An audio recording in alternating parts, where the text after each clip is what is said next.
I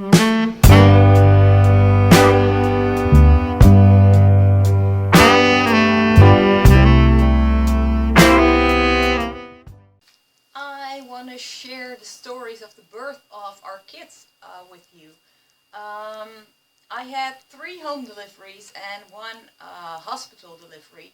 And home deliveries are quite a normal thing in the Netherlands. I think it's about 50-50, and maybe it's just a little less now that's giving birth at home.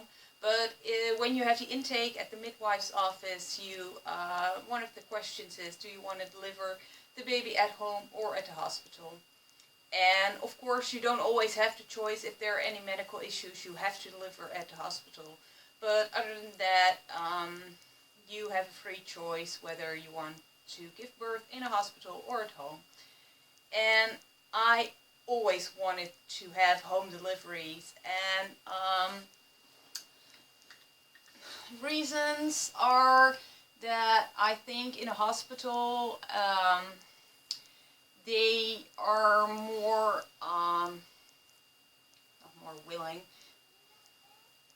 They are more likely to use any medicine or any other means they have to speed up the delivery, which I really don't want if it's not really necessary.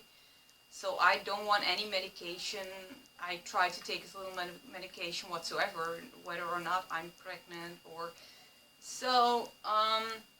That's one of the reasons. And I just, home is home. It's cozy. It gives me a good feeling, not having to move a little baby from a hospital to back home, and just being in my own environment with everyone around me that I want to have around me whenever I want to have them around me.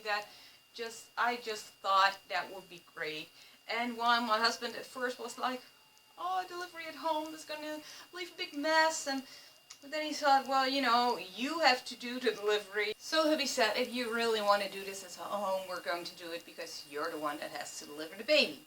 And with Elliot, delivery started, contraction started somewhere in the morning. I was 41 weeks exactly with my own calculations, and just a little less than 41 weeks by the calculations of the doctor's office or doctor midwife, because if we don't have to, we don't see any doctor, and we get sonograms at the midwife's office. And although with Elliot there was the deliberate sonogram that we get at 20 weeks pregnancy was at the hospital, but later on that was also at the midwife's office. So if there are no medical issues, you just see your midwife and that's it. And she does the delivery and the checkups and everything. So delivery started, I started feeling contractions somewhere in the morning at around 11, I think. But it was really nothing. It was really just very slight contractions that were spaced evenly apart. So I knew that it was the start, but I could still do everything, and I did.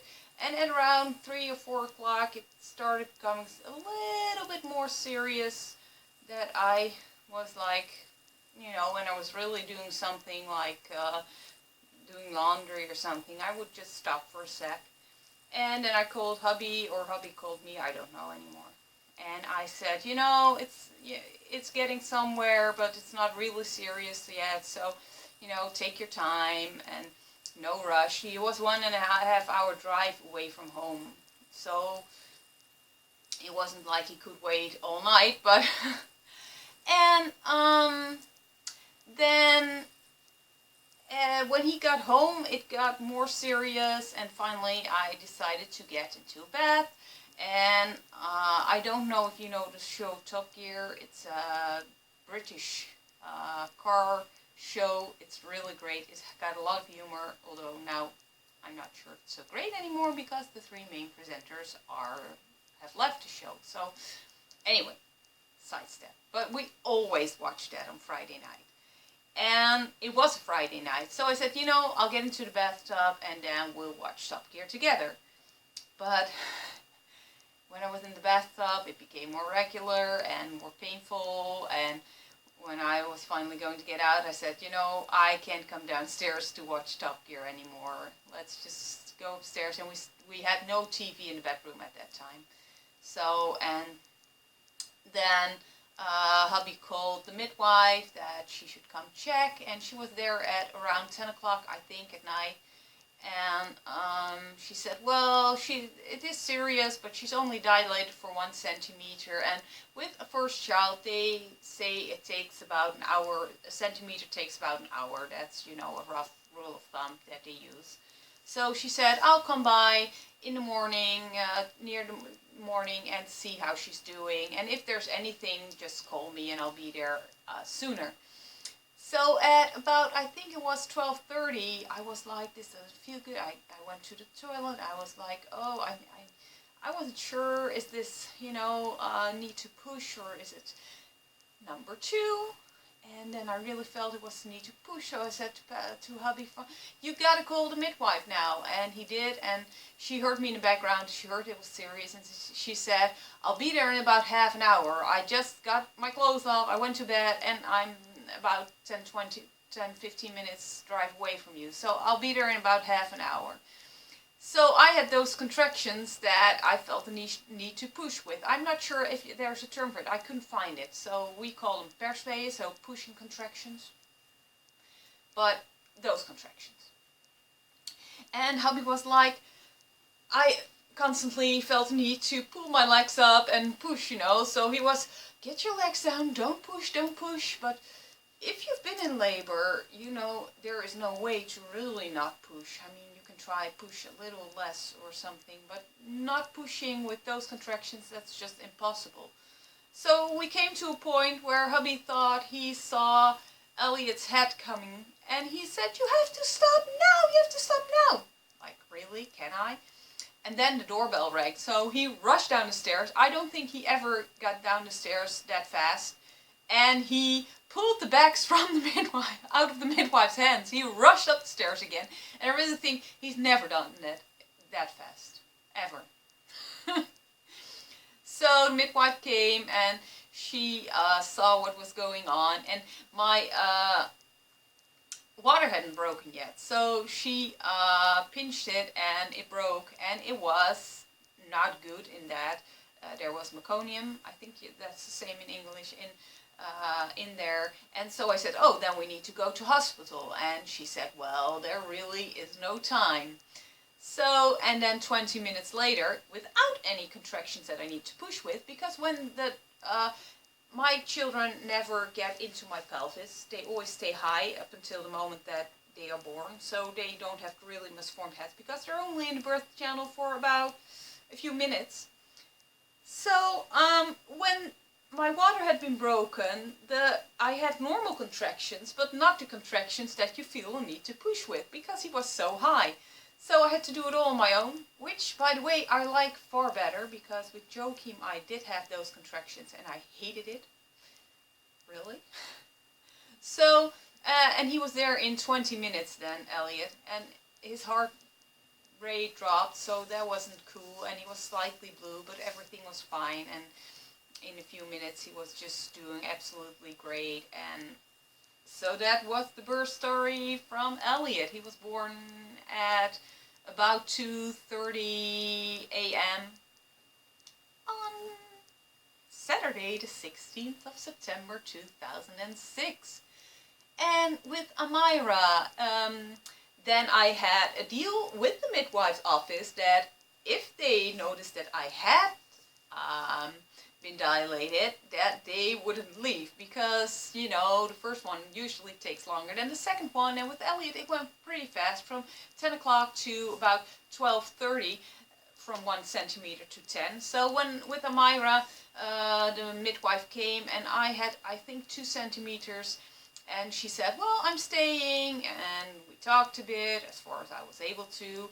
And then at one point she said, I'm going downstairs to boil some water, and if there's any need for me, just call me and I'll be right up. And I thought, what could possibly be happening in those few minutes that I'd have to call you back up again? Because, I'm not going to be fully dilated in those few minutes. I was at 6-7 centimeters, I think.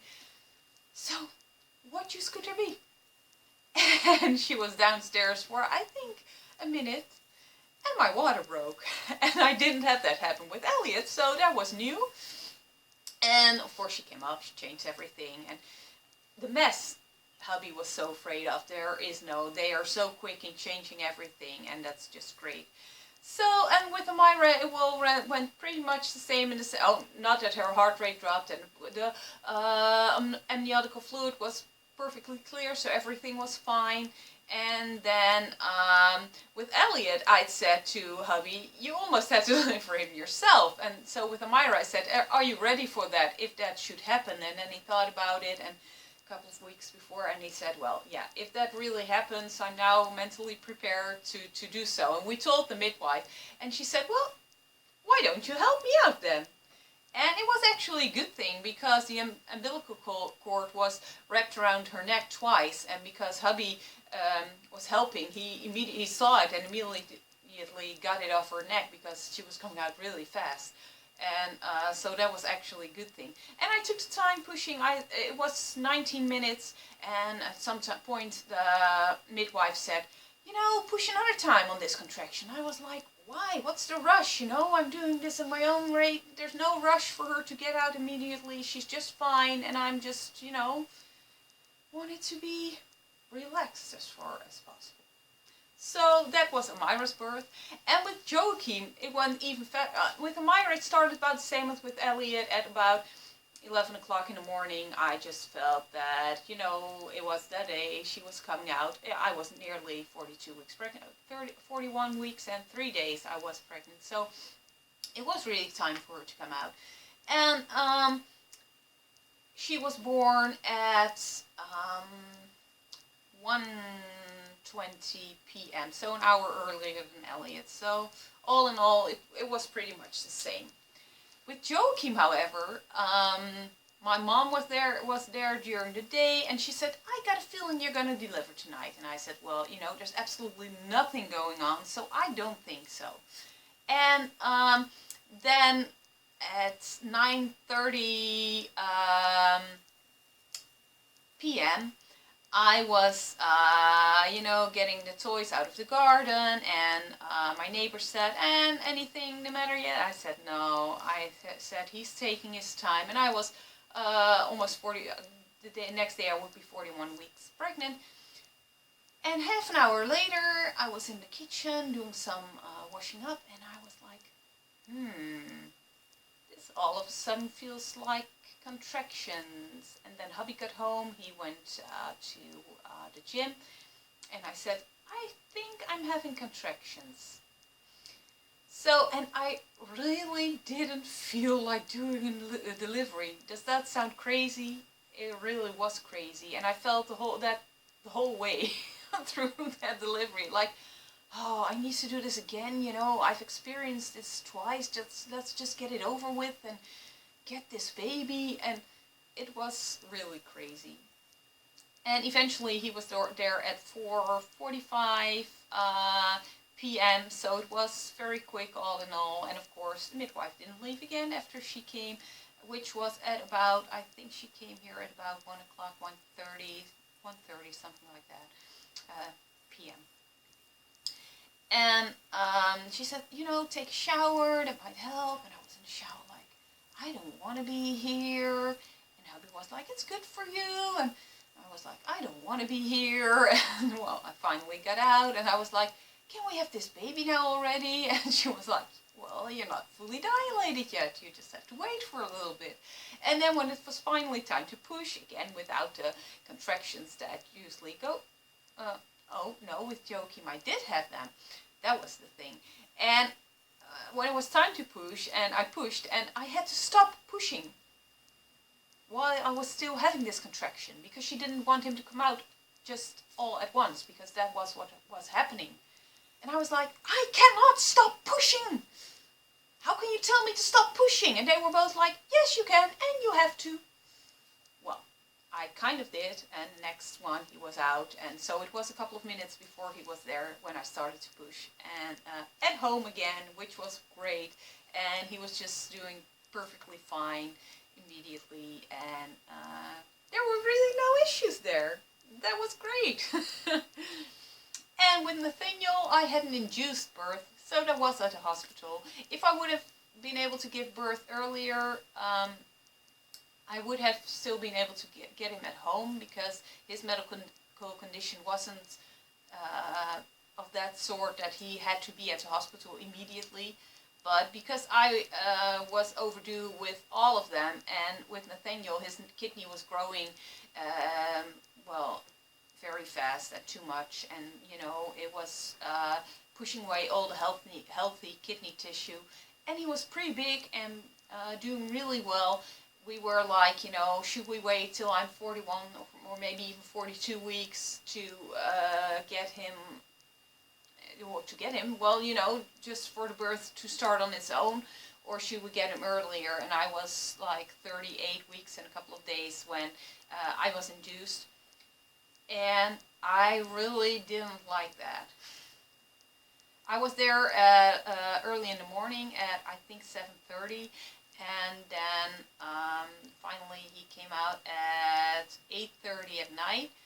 But the time and the real contractions didn't start until about 7 o'clock, so it was really very fast. It was 1.5 hours of real contractions, but it was 1.5 hours of contractions. There was almost no pause, and at some point I was like, I cannot do this anymore.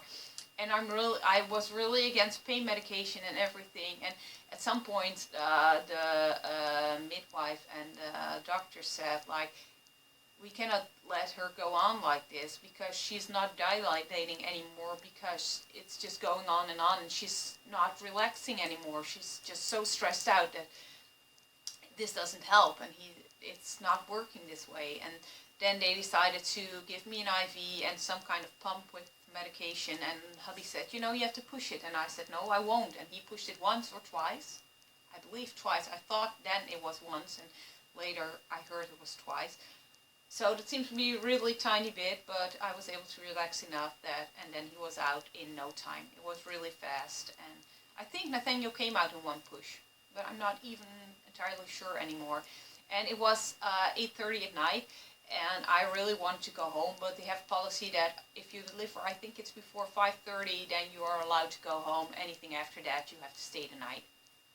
And they were like, well, he peed on me, really, a few minutes after he was born, and normally I would have been like, But I was just so happy that at least that was working, because we weren't completely sure what to expect. And so that was really a good thing. And well, they said, well, maybe you can go home, maybe we can make an exception. You've got 3 kids, you know how to do this and everything. So, because you won't have we have kraamzorg, that's called, where there's someone in your house for a week after your baby has been born. And the first day it's like 8 hours, and that diminishes, so the last day it's 3 or 4 hours, but she helps out with the baby, with laundry and things like that. And so that's really great. And they are there to assist at a home birth, and to, although with Elliot, she was just in time to kind of catch him, and with, I believe it was, with Joki, she couldn't find our house, so she was there after he was born. So only with Amira, she was there on time. And with Nathaniel, because I had him in the hospital, then you don't have a kraamzorgster, but there's nurses and everything. So, because it was a home delivery, and if you have a hospital delivery after 5:30, then there's no kraamzorg at home after that. So but because we already had 3 kids, it was like, okay, you know the drill, so that's not going to be an issue. But they were like, no, we wanna.